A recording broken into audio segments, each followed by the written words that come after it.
We all know Andrew Tackett, the jiu-jitsu star. But how many of you know this? Oh, shoot. How'd you guys know about that? Yeah, so if you don't...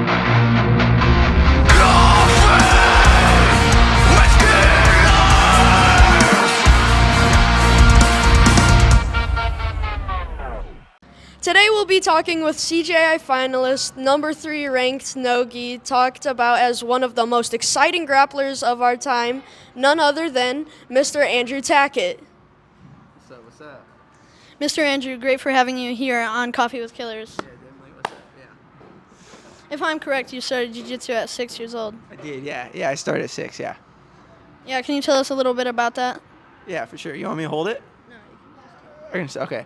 Yeah, I mean, I started when I was 6. I was doing like soccer and stuff like that before, and then my dad didn't want like wimps as like boys, so he was like, "Hey, let's put him in a fighting sport," and I got in a fighting sport and I loved it. Yeah, it's history from there. Were you a rock star from the beginning, or did you get your butt kicked a lot?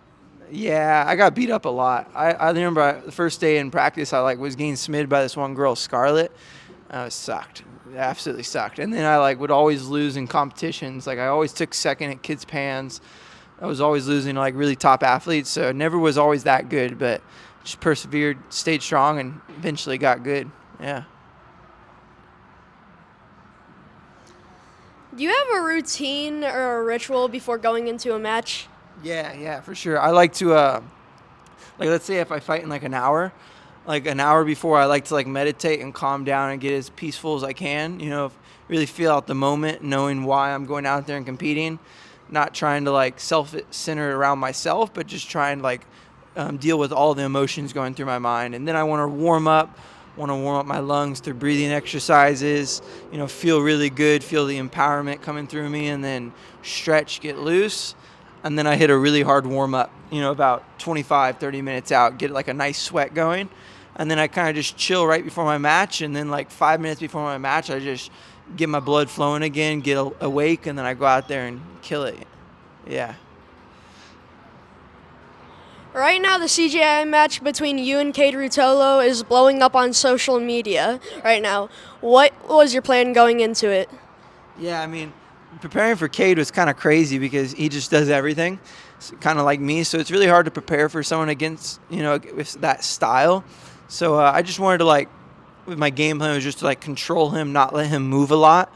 And so I could feel him out and dictate his movements. I knew I was stronger than him, so I wanted to use my strength. But it's kind of when you have a bar of soap in the shower and the harder you hold it, the more it will slip out of your hand. So next time I go in there with him, I think I'll go in there with that mentality, not trying to hold on to him too hard, but just trying to keep him from moving. But yeah.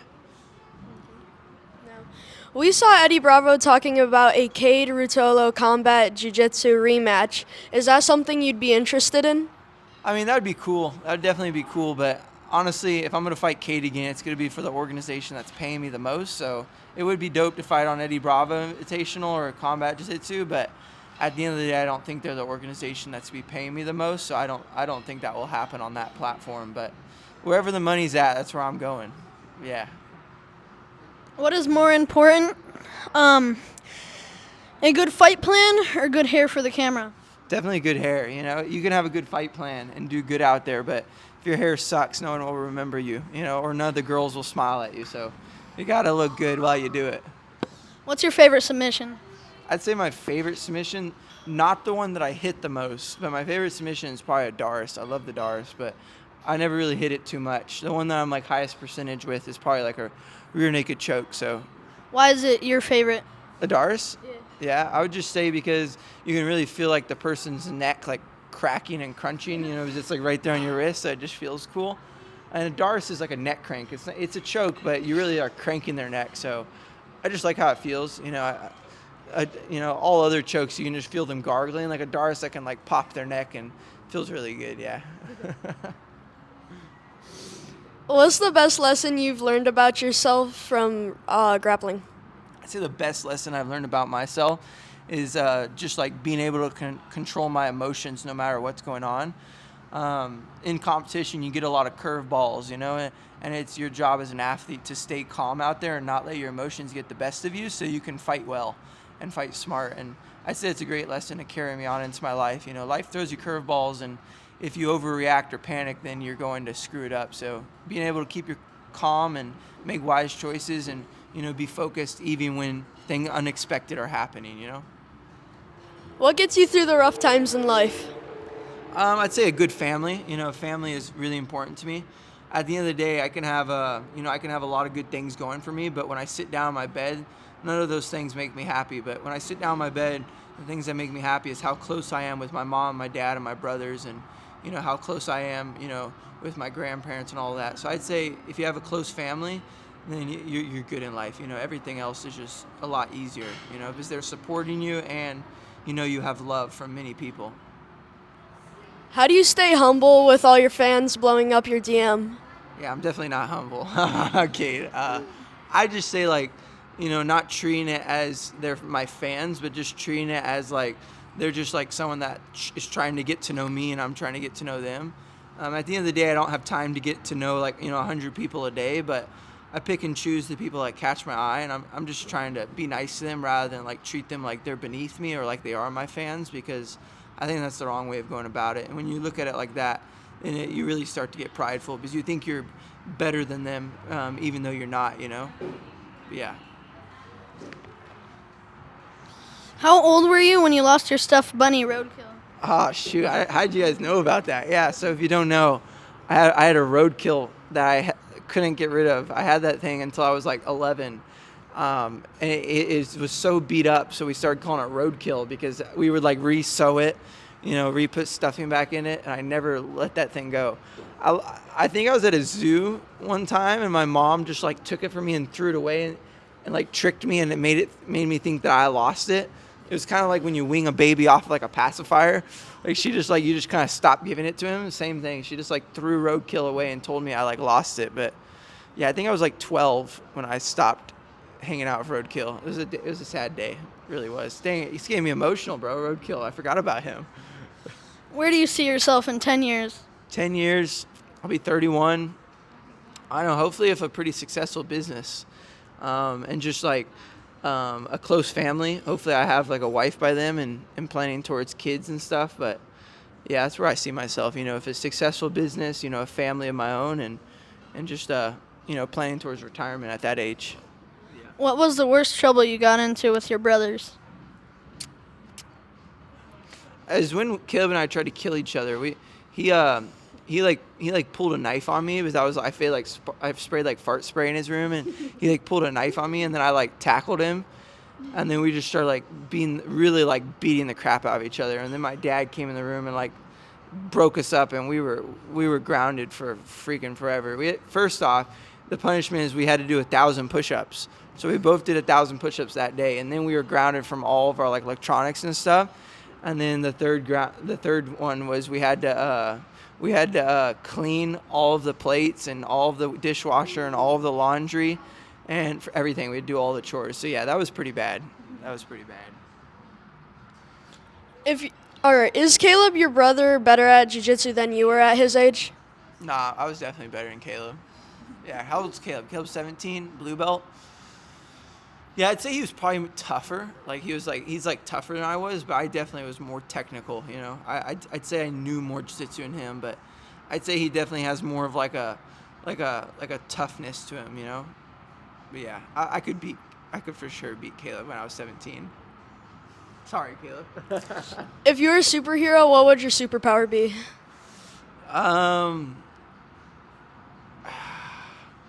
I don't know. There's so many good ones out there. I'd say probably just teleportation. That would be super sick. Just being able to teleport whenever I want. That would be sick. Because it wouldn't be overgoing to where it'd be a cheat code in life, but you'd just be able to go wherever you want, whenever you want. That's so dope. Yeah. In junior high, when you were at the church fair trampoline and you split your pants in front of your crush, how did you get out of there? Yeah, so if you don't know, a long time ago, I had a crush on this one girl. Her name was a long time ago when we were kids. And I remember we were playing, and I split my pants all the way down the middle. And I wasn't wearing underwear. I was free balling in jeans. And I just split my pants all the way down the middle. and I'm pretty sure she saw everything. And I was like 13. I was so embarrassed. I like ran to the bathroom, and she went and got like some gummy bear like duct tape, and I just had to duct tape my pants up and keep going to school. It was so embarrassing. Yeah. Did you ever talk to her again? Yeah. I think we were friends for years after that, and I mean I don't really talk to her anymore, but I kind of know who she is, but. Yeah, that was really embarrassing. She had an embarrassing moment, too. I remember she was in a handstand, and she wasn't wearing a bra, and her shirt just goes all the way up to her face. Oh, she got so embarrassed. So, yeah, we both had our embarrassing moments when we were young. What's your biggest childhood fear besides the church trampoline? Besides the church trampoline? Like something that happened in my life? Yeah. Something that happened or just like a fear in general? I would probably say getting submitted by a girl in competition was always like my biggest fear. As I was younger, there was always girls in my division, and I was just like, I never can lose to one of these girls. I never did, thank God, but if I would have lost, that would have been terrible. I was extremely competitive, so yeah, that would have been a big fear of mine, like getting submitted by a girl in a comp. So yeah, we can't let that happen. Has mom and dad helped or supported your jiu-jitsu career? Yeah, so much, man. So much. They were always driving me around every weekend. I spit on the microphone there. They were driving around every weekend to different places, driving me to the gym twice a day, getting meals on the table and just laundry, everything. They were always doing so much for me, so they had without them, and realistically, I'd probably be dead. So they did so much for me, but yeah. What does your family mean to you? It means everything. Us Tacketts are really big with family. Like I said, your life can be pretty terrible, but if you have a good family, you're still happy. If you can have a great life, great money, everything, but if you don't have a good family, at the end of the day, you're pretty depressed. You have no value, and you have no, no one to fall back on. So family's special to us for sure. What advice would you give kids our age that are thinking about getting into jiu-jitsu? Yeah, I'd just say take advantage of all of the online and social media part of jiu-jitsu, because that's really how you get your name out there. Just there's so much opportunities with YouTube and online and socials. Just take advantage of that and make sure you're always training at a good gym. It doesn't have to be of the best training partners in the world, but it has to be of a good coach. I think a lot of people think they always need to be at where the best athletes are. It's mainly you just have to have a good coach and a good regimen, someone to support you and uplift you and cheer you on, and then all the rest comes. So make sure you're with a really good team and a good coach. Make sure you're taking advantage of socials, and make sure you're just competing as much as possible, because I'd say the faster you get comfortable with competing, and the more you can make your competition look like your jiu-jitsu roles in the gym, the faster you'll do good, and the better off you'll be. I heard you had a fight coming up soon. May you inform us on that? Yeah. So I have a match on Who's Number One, December 4th against Fabieri. I don't know how to pronounce his real name, but I just know it's like Fabieri. So I know it's Fabieri, and he's really good. He won Grand Prix, IBJJF. He's won Worlds. He won Europeans. I believe he won Brazilian Nationals, and so he's really good. He's got some credentials. Not a lot of people know about him, but he's a scrapper. So we're gonna be trying to kill each other. But yeah, Who's Number One, December 4th, Nogi super fight, 170 pounds. It's gonna be a good fight, good match. We're not fighting each other, but good match. Yeah. Well, there you have it, folks. Thank you, Mr. Andrew, for your time. Can't wait to see you on the mat. Stay tuned for next time, y'all. See what we have up our sleeves for the next Coffee of Killers.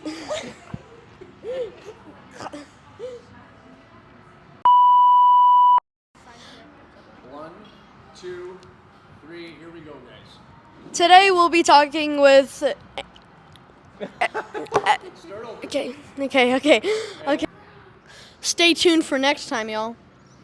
See what we have up our sleeves for the next. Coffee with Killers. Okay, hold on. You're supposed to see it with us. Oh, you're choking me.